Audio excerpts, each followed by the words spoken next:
So yun na mga kabote, nandito na tayo ngayon sa E. Rodriguez. So nakuha na natin yung dapat natin kunin na pagkain dito sa kapatid ko.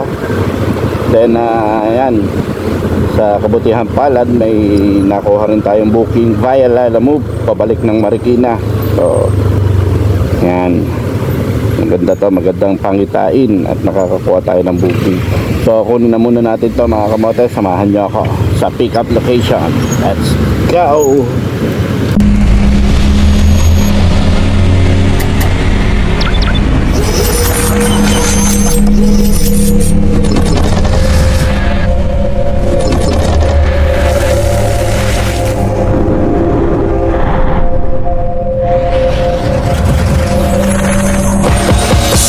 Get down with somebody I know. I guess that's just how it goes. Medyo matraffic kasi matraffic na rin ngayon sa E. Rodriguez. Traffic na tayo dito mga kamote.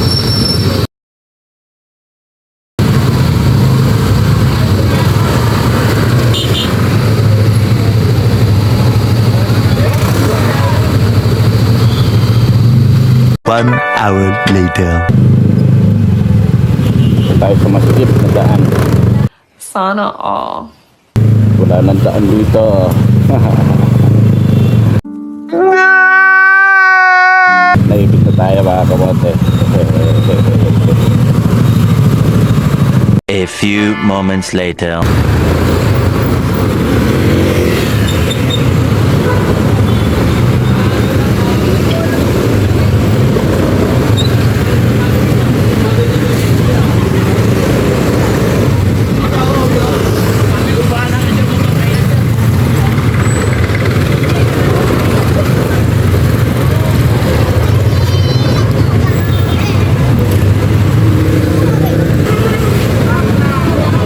Apa? Kay Mary Ann Cruisim po.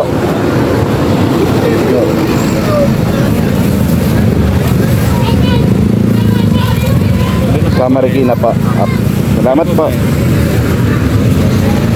So yun na mga kamote, na-pick up na natin dito sa E. Rodriguez yung ating i-deliver sa Marikina. Ang gagawin na lang muna natin ngayon dahil yun, medyo paubos na ang ating gas. Hindi talaga, medyo paubos na talaga. Kailangan na natin magpag-gasolina.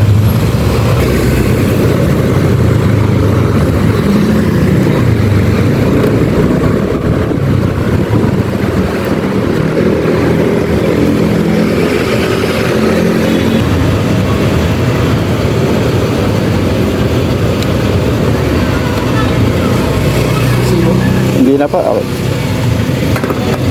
2 hours later. So nandito na tayo ngayon mga kamote sa drop off location na to.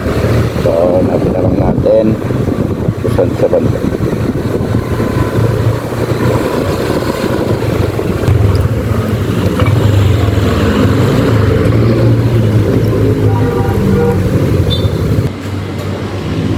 Hello po ma'am, magandang gabi po. Sa Lalamove po ito ma'am.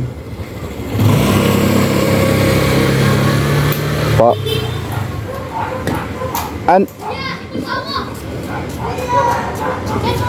Ha? Dito?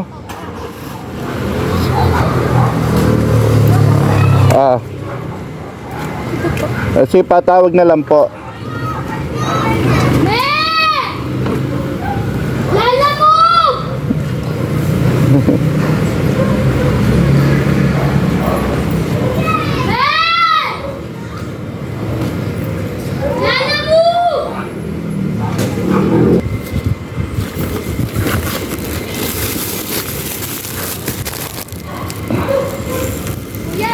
Po.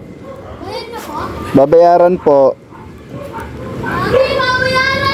Sabi mo 117. 117.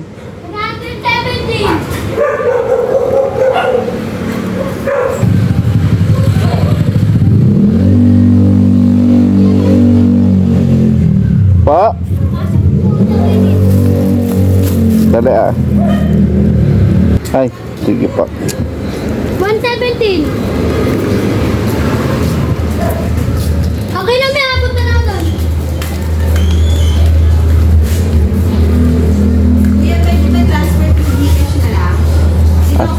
Ay, Pwede ba through Gcash na lang and payment? sige po. Ano po siya, sir? Sandali pa, picturean ko na po ito, mama.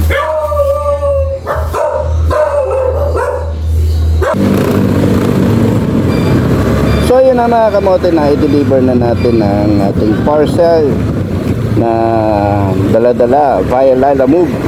Inakuha natin sa Rodriguez at dineliver natin dito sa Parang Marikina. So yan mga kamote, maraming salamat sa mga sumama at nanood ng ating video. Yan, so yung mga hindi pa nakaka-subscribe, yan, pa-subscribe na lang po. At kung medyo ayaw nyo naman pong mag-subscribe, okay na po sa akin ang isang like at ang isang share. Yan, malaking tulong na po yan. Maraming salamat. So hanggang sa ulitin natin mga kamote, basta lagi nyo lang tatandaan, ride safe, keep safe, at huwag kamote sa daan. Okay? Ingat! Bye! Peace out!